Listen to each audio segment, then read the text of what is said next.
오늘 본문은 여호와의 총회에 들어가지 못하는 사람들에 관한 이야기로 시작합니다. 먼저 여기서 말하는 여호와의 총회는 이스라엘이라는 국가나 민족을 말하기보다 절기 행사나 공적인 예배에 격식을 갖춘 모임이라고 할 수 있습니다. 이러한 여호와의 총회에 들어가지 못하는 세 부류의 사람들이 오늘 본문에 나타납니다. 먼저는 고환이 상하거나 음경이 잘린 사람은 여호와의 총회에 들어가지 못합니다. 학자들은 이러한 일이 선천적이거나 사고에 의한 것이기보다는 이방 종교의 의식과 관련된 의도적인 것으로 봅니다. 생식 능력을 상실하여서 생육하고 번성하라는 하나님의 명령과 복을 누릴 수 없기에 여호와의 총회에 들어갈 수 없다고도 생각할 수 있지만, 하나님이 아닌 이방 종교 행위로 인해 일어난 일이기에 여호와의 총회에 들어갈 자격이 없다고 생각할 수 있겠습니다. 두 번째는 사생자입니다. 여기서 말하는 사생자는 금지된 관계로 인해 태어난 사람들을 일컫습니다. 금지된 관계는 종교적인 의미도 되고 혈연적인 의미도 됩니다. 이방 종교와의 연합을 금지하셨는데, 이방신을 섬기는 사람과 하나님을 섬기는 사람들 사이에서 태어난 자녀라든지 또는 근친상관과 같은 혈연적으로 금지된 관계임에도 그것을 어기고 낳은 아이를 일컬어 여기는 사생자 또는 사생아라고 하는 것입니다. 특별히 10대까지 여호와의 총회에 들어갈 수 없다고 규정합니다. 3절을 보면 10대뿐 아니라 영원히 라는 말이 있고, 2절은 그 영원이란 말이 없기 때문에 딱 10대까지만 못 들어가고 11대부터는 들어갈 수 있을 거라고 생각하기 쉽지만, 무엇을 제외하고 배제할 때에 10이라는 숫자는 완전수로 영원함을 의미합니다. 따라서 사생아의 경우도 영원히 여호와의 총회에 들어갈 수 없다고 보는 것이 맞습니다. 세 번째는 암몬 사람과 모압 사람입니다. 그들도 하나님의 총회에 들어갈 수 없습니다. 영원히 들어갈 수 없습니다. 그들이 여호와의 총회에 들어갈 수 없는 이유를 설명하는데, 하나는 이스라엘 백성이 출애굽하여 광야 생활을 할 때 떡과 물로 이스라엘 백성을 맞이하지 않고 강팍하게 굴었기 때문입니다.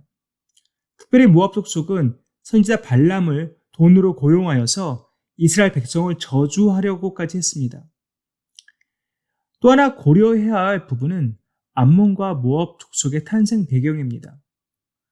모압과 암몬 족속이 생긴 배경은 창세기 19장 30절에서 38절 사이에 잘 나와 있습니다.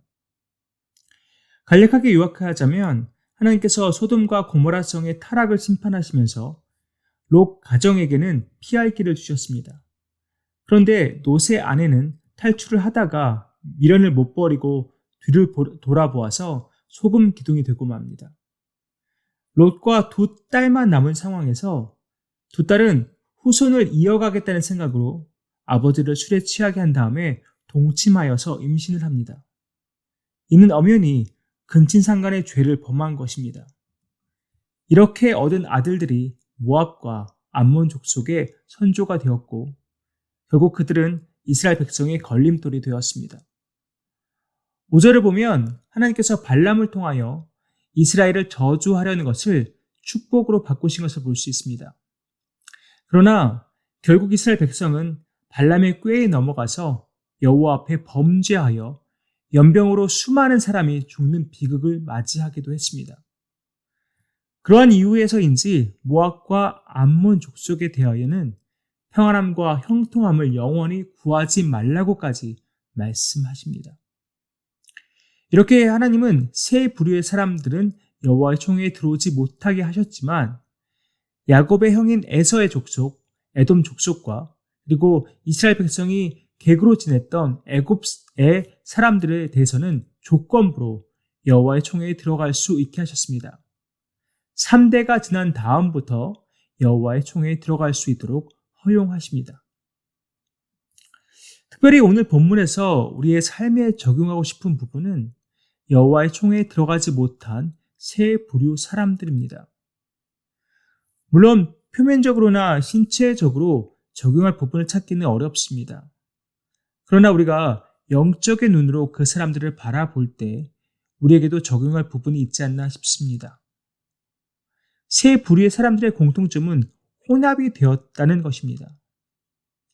이방 종교 의식과 혼합되어 남성의 생식기가 닫히고 하나님께서 금지한 것과 혼합되어 근친상간을 하거나 이방신을 따르는 사람들과 관계를 갖고 애를 낳는다는 것입니다. 표면적으로 볼 때 육체와 관련된 것들이지만 우리는 영적인 눈으로 바라볼 필요가 있습니다. 오늘의 본문의 사람들에게는 혼합이라는 단어가 적당하지만 오늘을 사는 우리에게는 타협이라는 단어가 적당하지 않나 싶습니다. 세상적인 가치관과 타협하고 세상 사람들이 추구하는 것과 타협하고 세상적인 방식과 타협하며 사는 것이 아닌가 우리 자신을 돌아볼 필요가 있습니다. 물론 우리가 신앙생활을 하지 않는 것은 아닙니다. 교회도 빠짐없이 나가고 헌금도 꼬박꼬박 내고 나름의 신앙생활을 잘하고 있지만 우리 생각과 판단의 기준이 성경 말씀이 아닌 세상의 것일 때가 있지는 않습니까?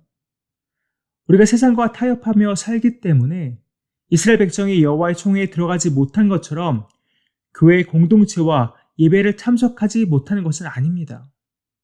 하지만 예수 그리스도의 피로 구원받아 의인이 된 사람으로서 하나님의 자녀가 된 사람으로서 그리스도의 제자가 된 사람으로서 세상의 것이 아닌 하나님의 말씀대로 사는 것이 당연하다는 것입니다. 우리가 은혜의 시대에 살고 있지만 십자가에서 우리를 위해 엄청난 대가를 치른 예수 그리스도의 은혜를 값싼 것으로 전락시켜서는 안 됩니다. 하나님은 우리가 세상과 타협하기를 원하시는 것이 아니라 세상 속에서 구별되기를 원하십니다. 세상을 떠나서 산속으로 들어가 살라는 말씀이 아니라 세상에 살되 성경적인 가치관을 가지고 구별되어 살아가야 한다는 말입니다. 예수님의 십자가의 공로로 우리가 하나님 앞에 나아가는데 아무런 방해물도 없습니다. 언제든지 하나님과 친밀한 관계를 맺고 교제를 나누며 살 수 있습니다. 거룩하신 하나님과 교제를 나누는 사람으로서의 격이 우리에게 있어야 합니다. 거룩함은 구별됨입니다. 세상 속에서 치열하게 살아가지만 세상과 타협하지 않고 구별되어 살아가는 것이 믿는 자의 격입니다. 사랑하는 성도님들, 우리 모두 하나님과 친밀한 교제를 나누는 자로서 격이 있는 삶을 살기 소망합니다. 세상과 타협하지 않고 세상과 구별되어 살아가며 하나님과의 풍성한 기쁨의 교제를 나누는 저와 여러분 되기를 간절히 소망합니다.